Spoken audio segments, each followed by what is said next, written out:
Okay, all right, good morning. We're getting ready to tape episode 6. And I've got Jed and Arianna. Am I saying it right? Arianna. Arianna, okay. Jed and Arianna from Clarke Farms. So we are gonna get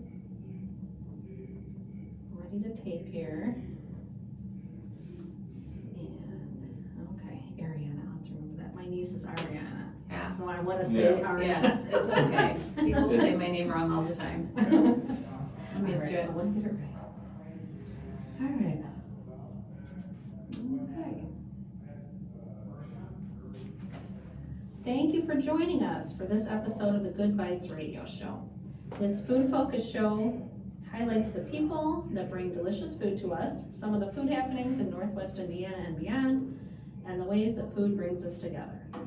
I'm Carrie Steinweg and I'm your host. I'm the co-founder of the Chicago Foodie Sisters food blog and author of Unique Eats and Eateries of Indiana from Reedy Press. I've been a freelance writer and author for 25 years with a big focus on food and travel, and I love sharing my foodie adventures. This show is brought to you by Albano's in Valparaiso. Thanks to Pasta Daddy Nick Albano for his support. Our intro music is provided by the talented Vernell Scott. So today we're bringing you episode 6 of the Good Bites show. The show rebroadcasts on Saturday at 2 p.m. and we've also launched the podcast. So you can find episodes of the Good Bites show on Spotify, Apple Podcasts, and Red Circle. So if you missed the live broadcast, you will be able to find the shows there. And please follow our channel and leave us a review. Also be sure to subscribe to Chicago Foodie Sisters on YouTube, where you'll find video recordings of the Good Bite show. Check out the Chicago Foodie Sisters blog at chicagofoodiesisters.com, and be sure to follow Chicago Foodie Sisters on our socials: Facebook, Instagram, TikTok, X, Threads, and Pinterest. Now on to the show. Today we have our guests Jed and Arianna Clarke. Hi. Hello. And they are the owners and operators of Clarke Family Farms. They are regenerative farmers who focus on clean, ethical, and delicious chicken and pork products. And the farm is located in San Pierre, Indiana. They supply the Northwest Indiana area with their meat products via drop-off locations, delivery, and farmers markets. So thank you so much for joining me today. We're super excited. Up early. I'm sure farmers are up early anyway, right? So. It's pretty normal mornings, so maybe just a smidge earlier this morning, but Because we had to drop off the boys. Obviously, normally we take them everywhere with us, but yeah, but getting up, taking care of the pigs, moving the chicken tractors, doing this sort of normal chores every single morning, and taking care of those things. But yeah. Wonderful. Well, thanks for being here today. Why don't we start off just with a little background on the farm, and tell us a little bit about the farm and how you got into farming. So the farm's been in the family for over 100 years. My great-grandfather purchased the farm in 1909, and so, well, I mean, I think you can start like a little bit as far as like how we got into these products, essentially. Sure. Yeah. So we were living in Florida. We decided to sell our house and buy a camper and travel the United States for 2 years with our boys. Oh, wow. So we were kind of traveling. Actually, it happened like right before the pandemic started, but we were traveling and then COVID happened, and we were just really looking into like what kind of ingredients were in our food, what we were eating, how that was impacting our body, especially with all of the comorbidities that I was seeing at work and how that was impacting patients who were getting COVID and making them more sick and things like that. So we were really interested in what we were eating, and we put like a really big focus on what the boys were eating and how that was impacting them as well.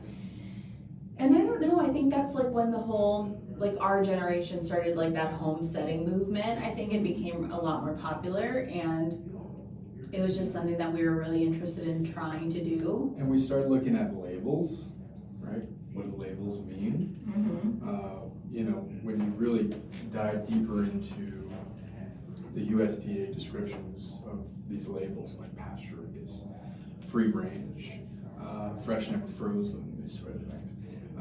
There's a lot of confusion there. Yeah, someone can be misleading. Right, exactly. So even pasture raised, now they fixed that label, but just earlier this year is they can raise them in these large warehouse buildings and only give them a 10 by 10 space to be able to go out into, but there's no motivating factor for that chicken to ever go outside anyways. Or oh, I'm sorry, that's free range, but pasture raised is they can raise them in those same large structures and just put them on hay. Yeah, but in March of this year, they changed that and finally made it to where they actually have to be outside, out on pasture, which was great. But anyway, so we just got really interested in like what we were eating, what these labels were, doing more research on these labels, and we were traveling, obviously, and then we decided that we wanted to settle down. And so we went back to Florida, where all of our family and friends are. And Jed's mom was like, well, we have the farm. Like, why don't you guys go and stay there? At that time, I was working from home, and I was able to go pretty much anywhere. Yeah. And so we decided to come out here. Yeah. And so we knew we wanted to do some sort of version of homesteading, right? What could, help our family and that sort of thing. So we went around to multiple farmers markets. We knew we kind of wanted to probably start with chicken. And so we went around to multiple farmers markets and we just bought chicken breasts from multiple, vendors. And there was a farmer in West Lafayette, and he's Mennonite, but old German Baptist brethren, if anybody knows what that is. Anyways, we went home and we did a whole blind taste test with all these different pieces of chicken, and his just blew us out of the water. It was incredible. But we were looking for people who were raising products that we wanted to eat, that we wanted to put on our table with our family, that we felt confident in how that product was raised, whether it was meat, whether it was vegetables or anything like that. We started with a small garden that we grew our own vegetables, and we literally had two egg chickens. layers. Our first year we had 2 egg layers who were both like on their last leg. It was 2 chickens we got from some old farmer. He just let us borrow the 2 chickens for the they summer. were so cute. It was just a little bit of responsibility for the boys to feed and maintain the chickens and get the eggs. We've had chickens for a not very brief time, I guess probably 4 or 5 years, but we just, and we lived in the suburbs, and there was actually an ordinance against having chickens. Yeah. And I was writing an article on somebody in Couts, and I did the interview. We were eating lunch at a little diner there, and looked across the street in the hardware store, had a sign, we had chicks. It was right before Easter. And my husband said, why don't we get chicks? And I was like, okay, just totally on a whim. And so we have 5 boys, we got 5, and I don't know why in my head I was thinking, oh, they won't all survive. Maybe we'll end up with just one little pet chicken. And they all did fine and did good. And so then next thing I know, we have, our backyard is 5 chickens. Chickens in the suburbs. I'm sure your neighbors were so happy. But they didn't even know. We had a 6-foot wooden fence. Nobody could see them, and the hens are quiet. So. Be thankful you didn't get any roosters. No, we just did the hens, and but I learned that they can be moody, like if there was a storm, if, one of the kids had a friend over who was, where they were running around and noisy, and we'd be like, okay, we're not gonna get eggs for a couple of days, They had fun personalities. Right, but then they were so low maintenance too, where they put themselves to bed at night. They just go in there. We'd go out and close the gate, and then in the morning, and they would eat anything. So all the scraps went out there. And they're the easiest animals to keep hands down. The biggest challenge with keeping chickens is keeping other things from eating said chickens. Right. Like So we were in the suburbs. I didn't really have. We didn't have predators and had the fence that. So. Right. Our second year, we lost a lot of hens. But the fresh eggs are amazing. You can't it's like night and day. You can't beat so it. I missed that, but but we knew a part of that process we wanted to bring a really good, delicious product.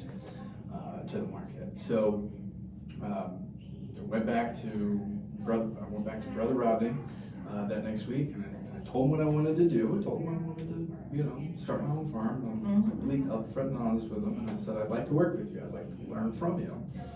And he asked me, well, how much do you want to get paid? And I said, I just, most people spend hundreds of thousands of dollars on college education, so what do you think about free? And so he really liked that price. And so I spent that first year just going to his farm, like maybe twice a week or so, sometimes once, but just, packing up chickens, just working with different animals and that sort of stuff, and even working at farmers markets with them as well.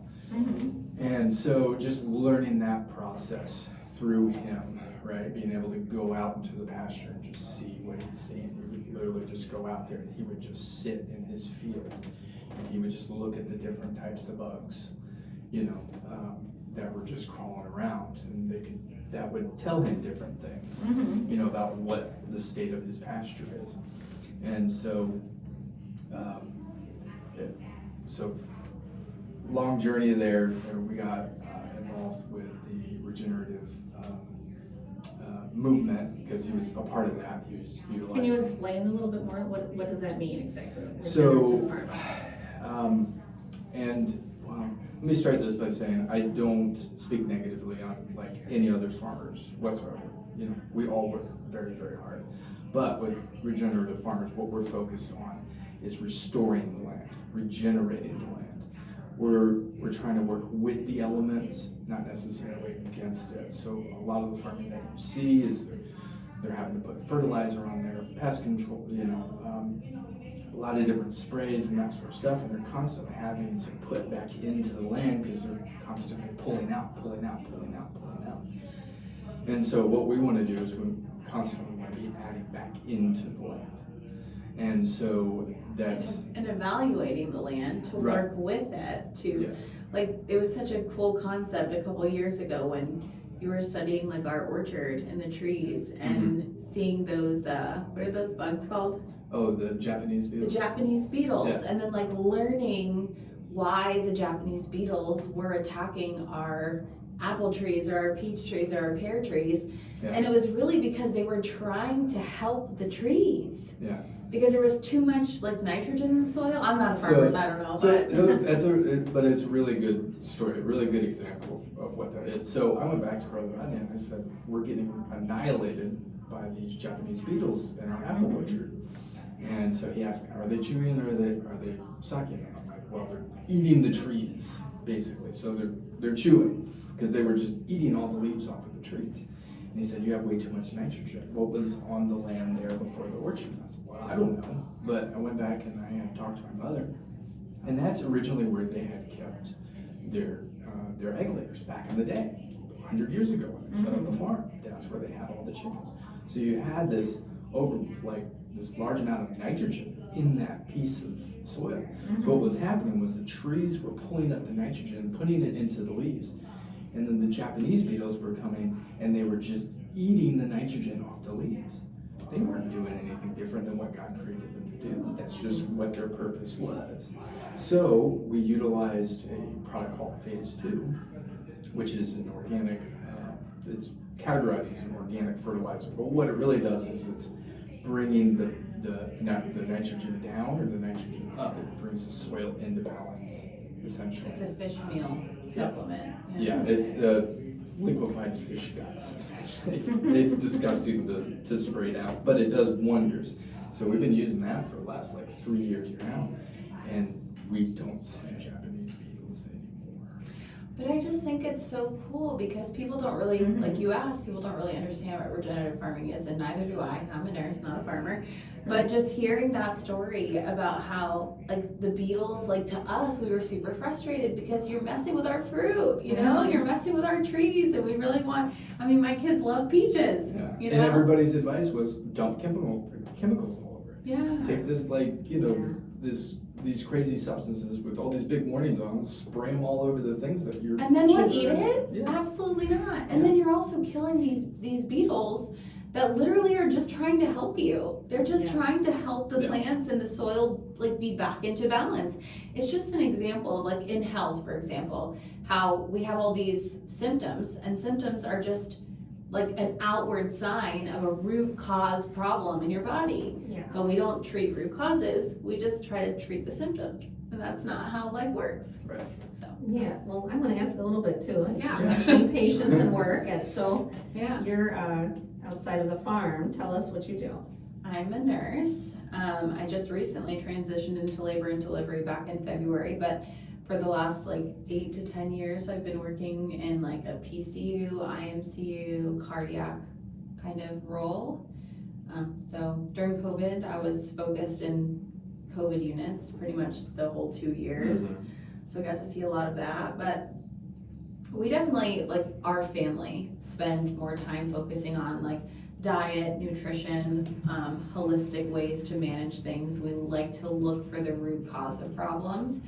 And so I would say I definitely try to spend some time educating patients as well about how to eat, how to focus on your health in general versus just like treating symptoms. I'm really passionate about that. Yeah. Oh, I labor delivery. That's like such a Oh, it's been so awesome place fun. to work. Yeah, it's been so fun delivering all the babies. Yeah, my sister-in-law was a nursery nurse and then a neonatal later on. So I had all my babies at the department she worked in. Oh, that's And then awesome. later I went back there and was a baby photographer. Yeah. And then we worked, Yeah. so I did so I worked in the, postpartum area and stuff Yeah. with the babies. So it was just such a So fun, cool. most of the time, just so uplifting and such Absolutely. a fun place to work. And Yeah. just- yeah. She loves I say- it. She absolutely loves it. Yeah, the good days are really good, and you definitely have more good days than anything else. Mhm. So that's been nice. Yeah. Oh, all right, and so what were you doing then before farming? What, Well, back in Tampa, so I ran a software development company for a little over 10 years. And so we specialized in e-commerce. I mean, we were doing that when we would call people up. Well, we did e-commerce for restaurants. That's what we did. And so we would call people up and say, "Oh, you're crazy. This is nothing but a fad. Like, nobody's going to take to ordering a pizza online." You know, look at us today. Right. But anyway, so I was at the very beginning of all okay. that. And so did that for a little over 10 years. And that came to an end. And to be honest with you, I was just burned out on computers. Yeah. I mean, don't get me wrong, I like my cell phone, but Yeah. I didn't want to sit in front of a computer again. So, but I mean, while she was traveling, I was doing websites and just doing other few things here and there. Nothing too crazy or anything. So, I mean, when it came to this, when it came to learning about the farming, learning about how we can do these things, and then, hey, I can manage this in such a way that rather than working 60, 70 hours a week, now I'm waking up every single morning and I'm working with my boys. Yeah, I was gonna mention that too. You got Yes. 2 adorable boys who I Yes. see, because we see each other each Yes. week or a couple times a week at Yeah. the Valparaiso Market, which I manage. Yeah. And your boys Yeah. they're with you quite often, so. Yes, Bentley and Levi, Levi being 8, Bentley being 10. Mhm. They're pretty well known around the market, Yeah, so they hopefully sure they've got are. a good reputation. But yeah, we joke with people that we raise pasture-raised chicken and pork, but we have free-range boys, so, and they're every bit of that. But Yeah. they're an absolute blessing, and just to watch them grow and to be able to go out there and just, they're a part of the process. Yeah, what a way for them to grow up, to be able Yes. to be in that environment, Exactly. So, but yeah. Yeah, and now, so the farm you said dates back to 1909? 1909. Okay, and so it's been farmed So throughout the last century? my great grandfather, he was originally, he immigrated from Germany, Okay, moved to Chicago in 1907, and then purchased the farm in 1909. And there's this, I guess it was an old tradition or whatever. Basically, that's where they would work. My grandfather's my great-grandfather, my great-grandmother, they would work in Chicago. And then whenever they would have a baby, they would take the baby out to the farm to live with grandma. And then they would go back to Chicago. And then they would work. It's kind of crazy, but anyway, so that's kind of how that worked a little bit. And then my great-grandfather decided he wanted to start a dairy up. He basically wanted to go all in on the farm. Mm-hmm. And so that's when he built the original barn that you see on our logo. Okay. And so he built that late 1920s, and then the old farmhouse soon after that. But they built the barn first. And so he was a dairy farmer. And so there's a whole bunch to that. The Great Depression hit, a little bit of family drama happened where my great-grandfather's brother came out of Chicago, where my great-grandfather had actually lost the farm, and they put it up for auction. Oh, wow. And my great-grandfather's brother came out of Chicago and he bought it. Okay. And so the story goes is my great-grandfather was like, oh, thank you. And he said, I'm not putting it in your name, I'm putting it in your son's name, who was my grandfather, Edward Wolski. And so at 13 years old, he was the owner of the farm. Uh-huh. And then so he owned it. And then he went into World War II. He had a very successful career working at universities and that sort of stuff. But it was always worked by other farmers, essentially. Mm-hmm. And in his retirement, he went back and he did a number of years, growing corn and that sort of stuff. And we still have his old tractor and all that. Yeah. Boys love that. Oh yeah, we'll call it Pudge Pudge. Uh-huh. So it didn't continue as a dairy farm then? No, it didn't. But it did. It was the second to last dairy farm in Stark County. Okay. To last, essentially. So it did run for a good amount of time. Obviously, my grandfather allowed his dad to continue to do what he was doing. Mm-hmm. But anyway, so that's us. And then once he passed, he left it to my mother, and so my mother is the one that technically owns the farm. Okay. And so my mother is ecstatic that we're here, we're doing what we're doing, and then. So you're fourth generation there? Fourth generation. Okay. Yeah. And she has done. And your boys are fifth. Yeah. Yeah, and my mother-in-law, she's done a fantastic job just maintaining. I mean, Oh my goodness. Yeah, it's a lot of work to maintain buildings that are that old and houses and barns and. Yeah, and it's still beautiful and really, really great shape. She's done a wonderful job maintaining the farm. So did she grow up on the farm then, or? She didn't grow.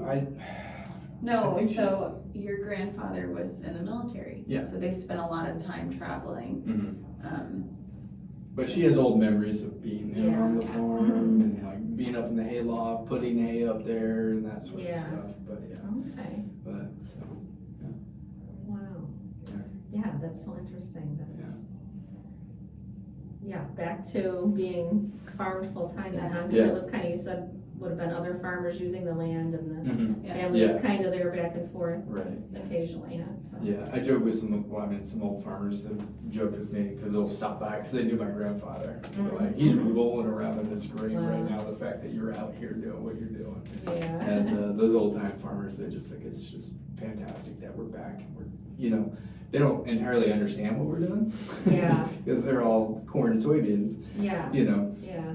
But they're ecstatic that we're out there. We're just trying to, make the old farm work. And, because most times kids, they leave and then they don't come back to the farm. It's unusual for, any generation through that process to come back to the farm and try to make it work. Yeah, as these older farmers are retiring. Right. Yeah, there's not a lot of newer farmers coming in And the filling average that gap. age of a farmer nowadays, I think last time I checked, is like 74 years old. Yeah. That's the average age of a farmer. We're about to lose a wealth of wisdom and knowledge in farming. And it's changing so much where there's, that demographic, the old ways, and there's so much technology used now with farming that is available that maybe they didn't embrace that, Right.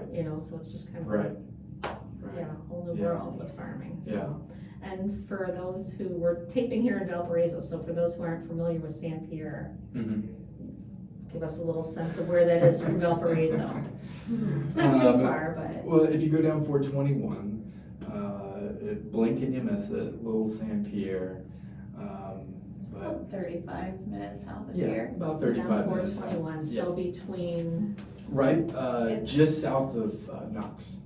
Or, I'm sorry, not Knox. Lacrosse or cows. Lacrosse. okay. Right, just south of Lacrosse. I'm sorry. Okay, yeah, we just traveled down that way, and like Madeiryville, and Yeah. those kind of- so it's kind of like somewhere along there. just Yeah, south you know of how you would House. go, you go south of Lacrosse, and then you would usually, most people take a left on 10 to go towards like North Judson. Okay, Like, we're just south of that. Okay. Essentially, that first little town, that's right there, the little curve just in the down road. 49, so it's not that far. Yeah. Yeah. Okay, wonderful. And so you're originally from Florida? I was born in Birmingham, Alabama, but I Okay. grew up in Florida, as he did as well. We Yeah. met at a little Baptist school in high school. But yeah, we both grew up in Tampa. I think we've made some crazy decisions over the last like 5 years that people just think we're absolutely insane for. Yeah. Like traveling and moving across the country from everyone we know and love to then be a farmer. Yeah, I mean, we went from, just nice house in the suburbs in Florida, and, like Yeah, the keeping up with Joneses and that sort of stuff, Mhm. to, hey, let's sell it all, buy a camper, and start traveling around the U.S. I mean, yeah. nobody thought we were gonna do it, and everybody thought we were nuts. Nuts, but probably admiring you at the same time, and wishing that they could do that or have the guts to do Yes, it, you for know? sure. we do have some private conversations also, outside of the bigger conversations, where people are like, wow, like, that's awesome, like, what you guys Yeah. are doing, so. Yeah, and that's one of those things, farming, where it's not a job, it's a lifestyle. Like, I'm Yeah. married Sure. to a first responder. Yeah. Yes. And Yeah. it's like, it's not a job, it's like a lifestyle. And unless Exactly. you are in that space, Yeah. you just don't get it. And same with Yes. farming, Yeah. I think, is like one of Yes. those where, And- yeah, it's just your whole life revolves around that. Yeah, Well, and I literally tell him all the time, I'm like, thank God we spent 2 years traveling before we started this farm, because we've not been able to You leave can't. it. I know, Yeah. I have a cousin who's a farmer, and Yeah. ironically, she's a travel writer like I am too. Oh, wow. But her husband, they have a farm, and he does corn and soybean, but it's, Mhm. so she always does the traveling alone, because she was Yeah. always like, he can't, from Yeah. March to December, he can't go anywhere. Yeah. Because he's busy at the farm, and they Yeah. don't have animals, so at least in that little off season that they have, then they can Yeah. travel a little bit together. But yeah, if you have animals, they have to be fed every day, Yeah. just like you do, Yeah, so oh, yeah, it's, absolutely. you just can't. Yeah.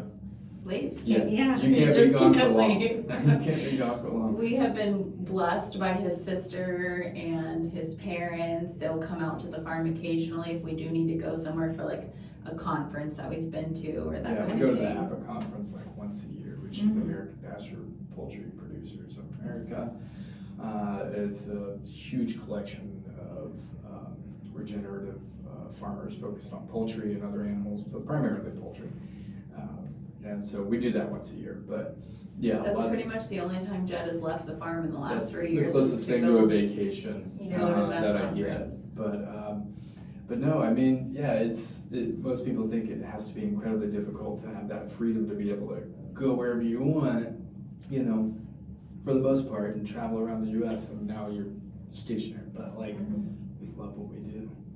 Like, we're very passionate about our animals. Like, nobody's gonna take care of my animals as well as I am, or my boys, or my wife. So I love being on the farm. When I'm away from it, I'm always a little bit anxious. Yeah. Even just going to market sometimes, and it's like, I need to be doing this. When I get home, I'm already thinking about what I need to accomplish that day on Yeah. the farm. So Yeah, that's so Yeah. nice and peaceful just to be on a Yes. farm. I was last month visited my cousin, she's in the Springfield, Illinois area. yeah, And I always love being up, and you just wake up and look out, and you Mhm. see the sun rising over the cornfields, and it's just, Yeah. no traffic, You it's can't beat the so commute. peaceful. You can't beat the commute. Right. It's awesome. It's Yeah. a whole different world. Yeah. We actually came out here, when was, maybe 11 years ago? Yeah. I think it was our 1-year wedding anniversary, Yes. was it? So We- 13 years ago? Yeah, we wanted to go to Chicago. Yeah. And so we came up to the farm. And growing up, I'd always come out to the farm here, you know, maybe once every 2 years or so. But yeah, I think our 1-year wedding anniversary, we wanted to go to Chicago, so I was like, well, why don't we stay at the farm? You know. And it was my first time ever coming out here, and I just remember we like grabbed a blanket one night and like laid in the center of the field, like had a glass of wine, you know, whatever. I don't know that guy. Yeah, I don't remember that guy either, but I just remember like laying there and thinking how amazingly peaceful it was, and staring at the stars, and just like a whole different life and like environment to what we grew up in Tampa, in the city. And I would have never imagined that we would be living here. Like never ever imagined. Yeah. It's crazy. It's But just it's crazy been to such a think about blessing that, you know. Like, we're doing what we're doing. And Yeah. We appreciate the opportunities that have been given to us, and you know, that sort of thing. But yeah. So do you have siblings, Jed? I do. I have 3 older sisters and an older brother. So I'm the youngest of 5. Okay. And- But you're the only one that's gone this farming route? I'm the only crazy one. So, well, I think we're all a little bit crazy, but I might be the craziest as far as this move is concerned. But yeah, they're all just absolutely wonderful supporters of us, you know, and what we're doing, and constant source of encouragement. And I'd probably say our number one fan has to be my mom and dad.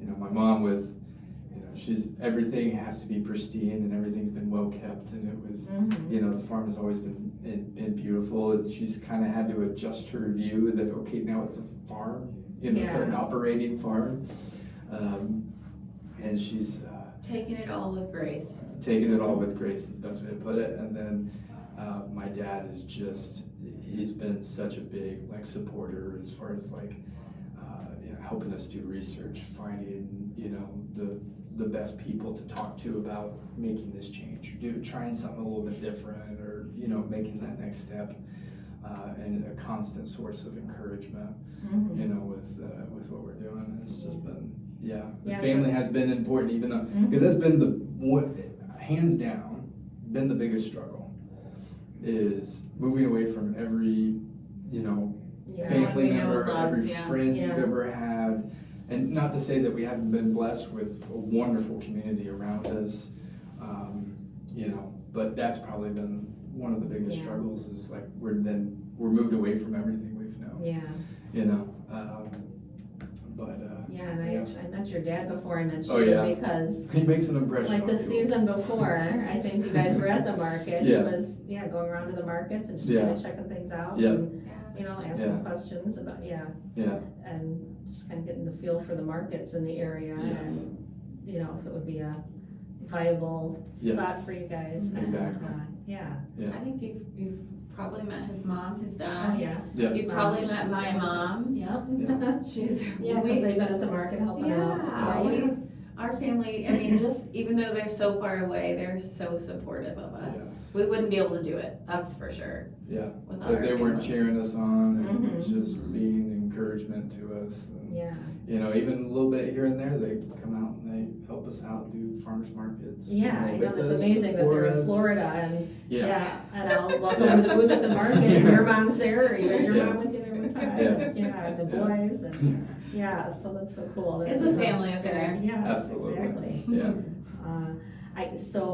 Let me take a quick break here to pause and just remind you, if you're just tuning in, that you're listening to the Good Bites radio show by Chicago Foodie Sisters, and you're listening to WVLP 103.1 FM. The show will rebroadcast on Saturday at 2 p.m. and you can also catch the podcast on Apple Podcasts and Spotify. So let's get back into the chicken. Yeah. So I know at the markets you have a sandwich board with all the description of I guess what your chicken isn't. Exactly. Because we're at, that it's, free of antibiotics and a long list. So Yeah. why don't you tell us a little bit about, what's different about your chicken and what makes it, what's special about it, what's different about your chicken compared to what you would buy in a grocery store. Yeah, so you're absolutely right. It's the thing that really makes it special is what it doesn't happen. So obviously we promote no hormones, no antibiotics, no vaccines, and really it's all the little details in the process. And so it starts with being out on pasture, where they're getting that fresh grass, they're getting that fresh bugs. And we keep them in the chicken tractors. I joke with people all the time, we're not the only ones who like to eat chicken, so we have to keep them in some sort of shelter. And so, but those get moved every single day. They're getting the fresh grass, they're getting the fresh bugs. And we do supply them with a non-GMO feed that actually locally sourced from Mennonite farmers down in Delphi. So they grow the feed, they mill it fresh for us. So I'm even showing up tomorrow to go pick up my next batch of feed. And so they're milling it today for me. And so we're not going down, no hatred on it, but like we're not going down to the feed store and just grabbing a bag of feed off the shelf. We know what farmer is coming from. We know when it's been milled. We know it's fresh. We know their practices, we Right. trust them. Exactly. That makes a huge difference. And so we're getting directly from the source, and then we're bringing that to our farm, and that's immediately going out to our birds. And we do our best to maintain 30-day fresh feed on all of our birds. I feel like that gives us the advantage as far as the flavor and taste of our birds. That's where that's important. And they're just getting a natural source of that grass and clover, bugs, and fresh feed. It's really going into the flavor and the nutrients that you're getting out of the product. And so we don't do the processing ourselves, but we go all the way to Ohio. We do about an 8-hour round trip out there, but it's to a processor out there that's a USDA organic processor. And so when they're processing the birds, they're not using any heavy chemicals or chlorines or bleaches while they're processing the birds. So it's really just about getting the cleanest product that we possibly can. So when we sell natural. you, most natural. So when we sell you a piece of chicken, it's 100% chicken.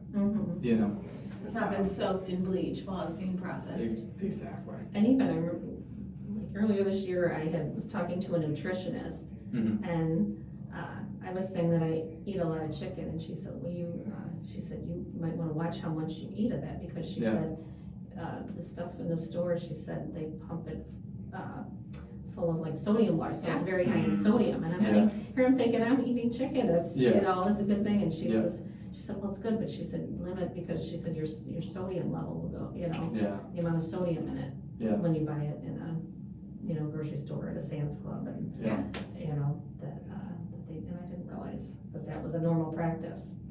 You learn all kinds of things as a farmer. All kinds of things. And just by raising the birds the way that we do, this is something that comes from the APA conference, but we're producing in our chicken, you're getting 3 times higher in protein. There's a lot of research that goes into chicken the way that we raise it. You get much higher in protein and 2 to 3 times higher in omega-3 fatty acids, which is really great for your brain health, your heart health, and your gut health as well, as far as reducing inflammations within your guts. But Arianna knows more about that than I do. You just said everything I would have said. So. Okay. And so how big is your facility? I mean, when you're talking about feeding chickens, and how many chickens are you? Oh, so like Arianna said, we went from our first year, well, we weren't really producing, but we just had the 2 chickens. We had 2 egg layers. We had 2 egg layers. Yeah, Yeah, we 2 had egg never layers. raised meat birds before. Not meat birds. In the first year we went into production, we were just working that Tuesday. I think we did, 400 birds? At the end of the day, what we finished out with, I think it was about 400 birds. And then our second year, we did 1,300 birds. And then this year, we're gonna end with about 2,000 birds. Oh, So more than quadrupled since so in 3 years, right? This is Yes. the 3rd year. Okay. So we found a really great market that's really Mhm. looking for this product Yeah. where people are really focused on like producing a really clean and delicious, Mhm. ethically raised.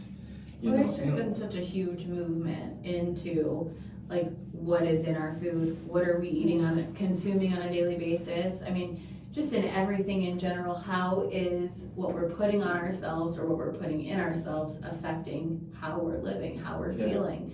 And so I think there's been a lot of education, like even self-education. People are really Mhm. wanting to know how things are affecting them. And so they're learning about all these different things that we learned about 4 or 5 years ago. Yeah. And it's just helping them to make informed decisions. Like we talk to our customers all the time and they're like, we would rather spend, our money now than spend our money later in healthcare and not feel good and not be able to do the things that we want to do. Like, let us invest in our health now so that we have more time and our time is more useful and we're able to enjoy Yes. life more Yeah. versus spending the last 10 years I've been in healthcare for so long and I see so many patients in their 60s and 70s and they're just in and out of the hospital constantly. Like, Yeah. clearly what we were Diet doing has a lot before. to do. Yeah. Exactly. Yeah, we've had these conversations, where people say, well, you can't live forever. And I agree with you, but it's about living well. It's about Mhm. dying well. It's about extending out the last years of your life, whatever it may be, those last 10 years. And so that's really what it's about. It's not about living forever. Believe me, our product does not do that for you. But as far as your overall health and getting those things, in alignment and that sort of things, and just, having a happier, healthier life and extending that out. Yeah. One thing I was going to ask too. So run me through a typical day as a farmer. Oh, well. I know it's going to vary day to day, but give me a couple little summaries of kind of what a day would be like. Well, I guess just a typical day. It would obviously be waking up really, really early, going out, and I start loading up all the feed that we're going to be giving out to the chickens, and the boys will just kind of roll out the front door with whatever they got on, and then we don't have any big equipment we don't have any big tractors or anything like that. We use a lawnmower and a gorilla cart to bring our feed out to the field. Okay. And then we've got a little dolly, so the boys grab those things, and I go fill up some buckets for the pig feed, and I'll go run the water, and then, I'll go out there and feed the pigs. And my favorite job of the day is spraying the pigs. They love it, dance all around. And so I'll spray them down, give them some water, and then I'll go out to the field. We take all the lids off, pull all the feeders out, and then one by one, we've got 6 tractors out there full of about 75 birds per tractor. And so one of the boys will get back on the dolly, he'll lift up the back end, I'll lift up the front, and we'll move it one whole space. And then so we do that 6 times, and then we'll fill up the feeders and drop the feeders back in, and fill up the buckets full of water. And then we go inside, and we'll go grab some eggs. We'll go get all of our eggs from our egg layers that we've got out in the orchard. And then we'll go back inside and we'll just have some breakfast. And then it's really just homeschooling from there. And then we'll go out there and we just check on things. We're making sure pigs got feed, making sure pigs have access to water, especially when it's hot out. When it's hot out, it's like every hour we go out to the farm to make sure that they have cold water, because chickens are super picky and they will not drink lukewarm water. They won't drink warm water. They would rather just die. They would rather die than drink warm water. We unfortunately I didn't know they were such divas. They are divas. This is why not a lot of farmers do chickens the way the way that we do, because chickens are so you have to check on them minimum. You have to go out there and take care of them at least twice a day. Not our egg layers. Not our egg layers. Our egg layers are very minimal. Yeah. But the meat birds, yeah. Yes. So you're talking about orchards and the Yeah. eggs and the pigs and chickens. Yeah. So first of all, how many acres? How large is your farm?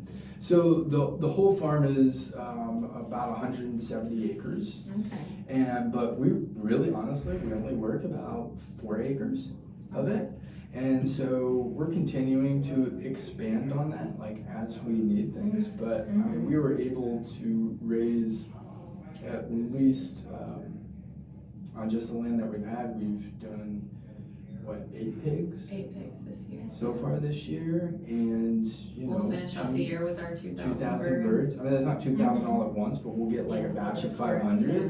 Holy smokes, you get 500 birds show up at the farm. Yeah.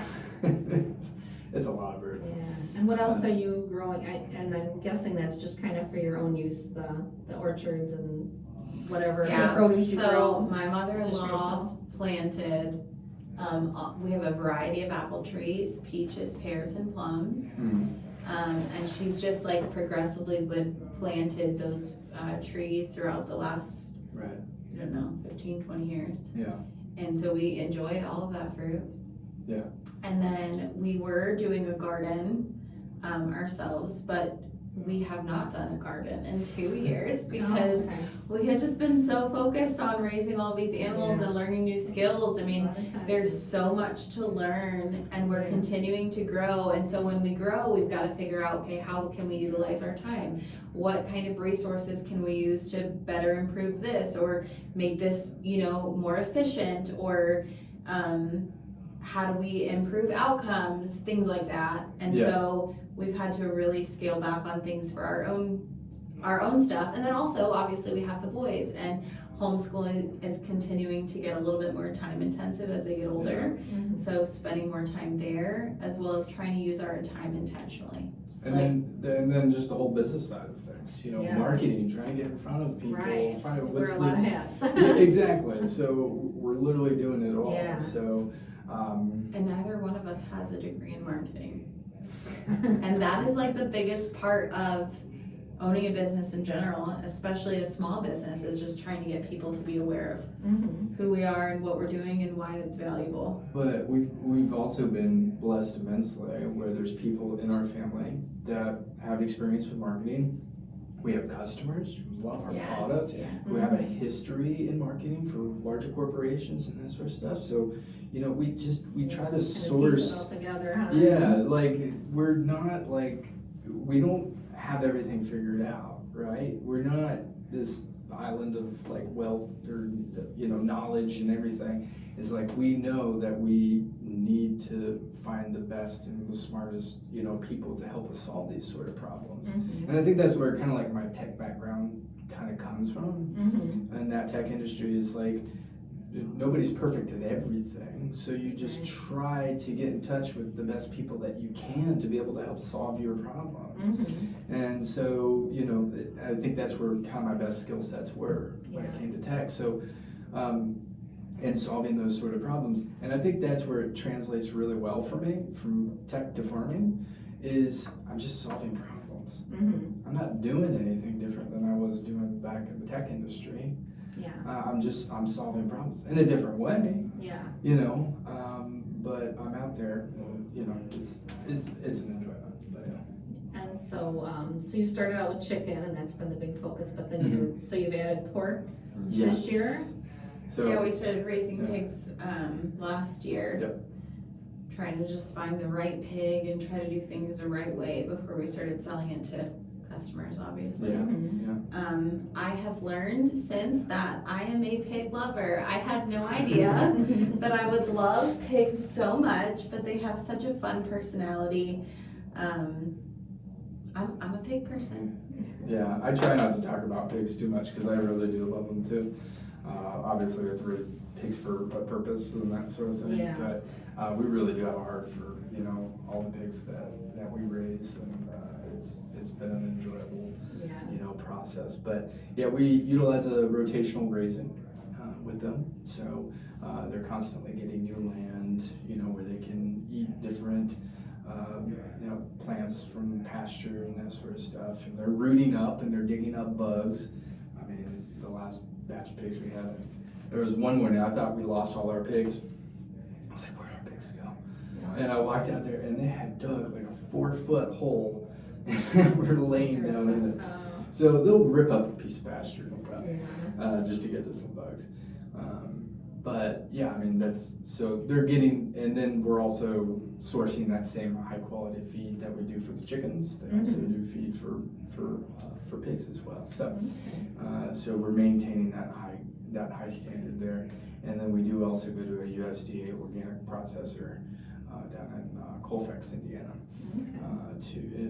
which they specialize in pasture raised pigs and other, proteins and that sort of stuff, but we go to them for pork. But we try to source the best people we can, and so that's what we're doing with our pork. Yeah. And so that's something that's just recently become available then. Yes. The pork, right? Just Yep. We were really months. hoping that we were gonna have it out earlier this year at the start of the markets. Unfortunately, you can never anticipate exactly the time frame. Yeah, exactly. Yeah. So. Yeah, we like Arianna said, we were hoping to have it out earlier, but we wanted to do right by the pig, and we wanted to do right by producing a good quality product for our customers. Yeah. So we sat down and we're like, okay, well, we just need to wait a little bit longer because they're not quite where they need to be. And so we wanted to make sure we brought out a really, really good quality product, and we did. So pork chops are absolutely fantastic. We're starting to get the reviews back now because people have purchased the bacon, they purchased the pork chops and that sort of stuff, and they're coming back with just rave reviews about what we're doing. So We had a customer last night. We were at the market in Chesterton, the Coffee Creek Market. We had a customer that was like, "Oh my goodness, we were so worried because we overcooked the pork chops." I guess he didn't remember that we had told him to cook it a little bit less time because pasture-raised pork has to be cooked a little less. And he was like, "We were so worried that it was going to be overcooked," and he was like, "But they were still so good." yeah. And so, so you've grown quite a bit the last, over the last 3 years. So, what are your plans going forward as far as expanding or growing? I just try to take it step by step. Yeah. And everything that we provide at the market is raised by us. It's not a bad tactic. There's a lot of farmers that'll come out and they'll offer other products from other farmers, and that's not a bad thing. And I'm not saying anything against that. But we feel very passionate about everything that we bring to the market. We're producing ourselves, and so we take everything step by step. So right now we're obviously working on producing a really high quality bird, and how do we continue to build on that and maintain quality on that. And we felt comfortable enough to starting, raising pork. And right now the next probably couple years is going to be working on growing out the pork operation, and we'll kind of see from there. But I don't try to get too far ahead of myself.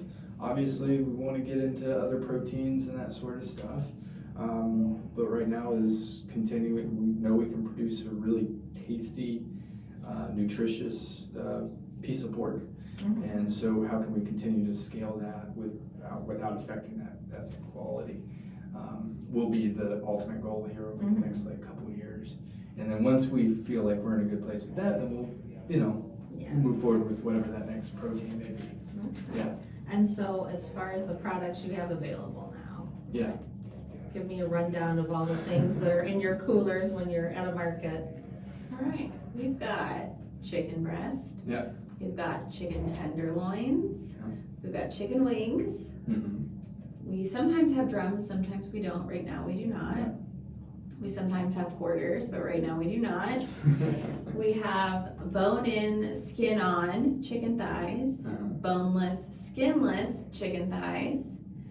We've got traditional brats. I was about to say, that's probably our... I know. We've got cheddar cheese brats. Yes. And these are made with chicken? Chicken. Chicken bratwurst. Okay. Yes. Yeah. They do have a beef casing, but we probably get, our chicken breast is our #1 product, but close behind that has to be our cheddar cheese brats. We get more people come back raving about those chicken brats than anything. So Did I mention all the chicken products? Oh, I'm sorry. No, I just don't know. Did I leave anything out? There's traditional, and what was the other one that you mentioned? Cheddar cheese. Cheddar cheese, okay. Cheddar cheese is the big one. Anywhere special that you source your cheese from when you make that? Well, it comes from the processor. The processor Okay. puts all that together for us, and but yeah, I mean they just load them full of full of cheese. But really, the big thing is for us is how do we make them as juicy as possible? Because we're not the only one out there doing it, right? Yeah, But what chicken makes- is leaner, so for a sausage, it's got to have some. Yeah. And so Exactly. Yeah, it's you don't all want the dry. percentage of dark Yeah. meat versus white meat that you Yes. put in it. So we use a very high percentage amount of dark meat in Okay. our brats, and that's what maintains the juiciness of that brat. And that's why we get so many people coming back to us. It's just Yeah. like, wow, this is amazing because it's so juicy. Okay. Yeah. And then what about the pork product? So was that everything? Did we I cover think all the so. chicken? Did we get all the chicken products? I think so. The thighs, the wings. Yeah. the Oh, I chicken breast. didn't. Whole I birds. did not say. We do whole birds, but we don't have any whole birds right now. Yeah, I also think Okay. I didn't say chicken wings, but yes, Yeah. we have Okay. chicken wings. And you do eggs too sometimes? Or Occasionally. just when you have them Yes. available, huh? Yeah, so just like you had mentioned about your hens being temperamental, ours can also get kind of temperamental. So when we have more eggs, we sometimes will bring them to the market. Typically, we sell eggs to our customers who purchase online. So if you Okay. order online, even if you're picking up at a market or something like that, we will sell online. That way we are bringing eggs with the intention of giving them to somebody who's already bought them.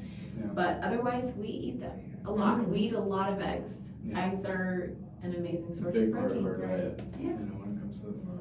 So let's go to the pork side. What Yeah. what pork products do you have now?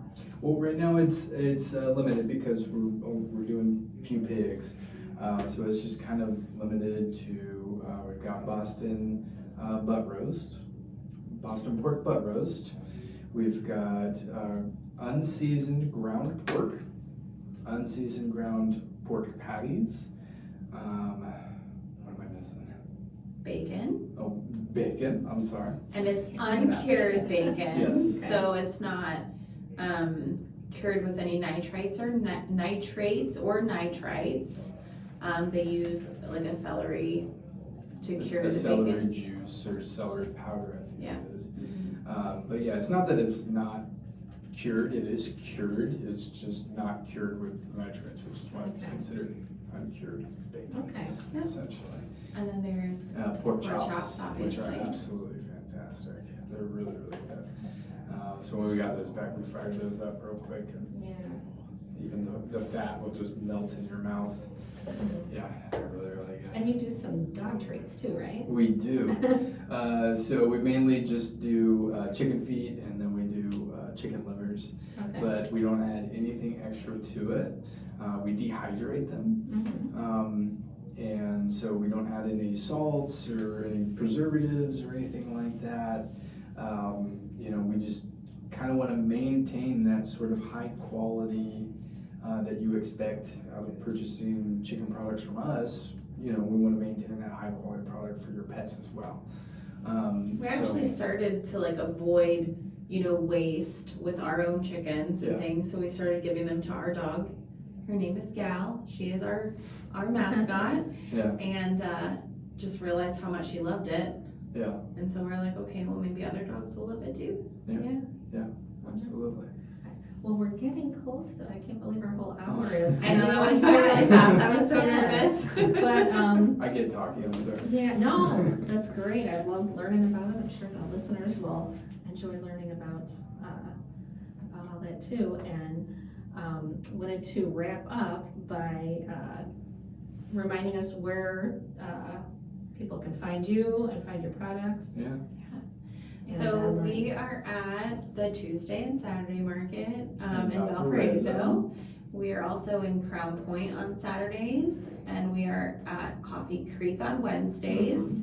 You can also find us online, Clarke Family Farms on Instagram or on Facebook, and then clarkefamilyfarms.com. And we have drop-off points in Crown Point, Valparaiso, and Chesterton. So if you place your order online through clarkefamilyfarms.com, We can put all those orders together, and we can meet you out at those drop-off points. That's how we supply our customers through the winter months, and we'll be expanding into delivery.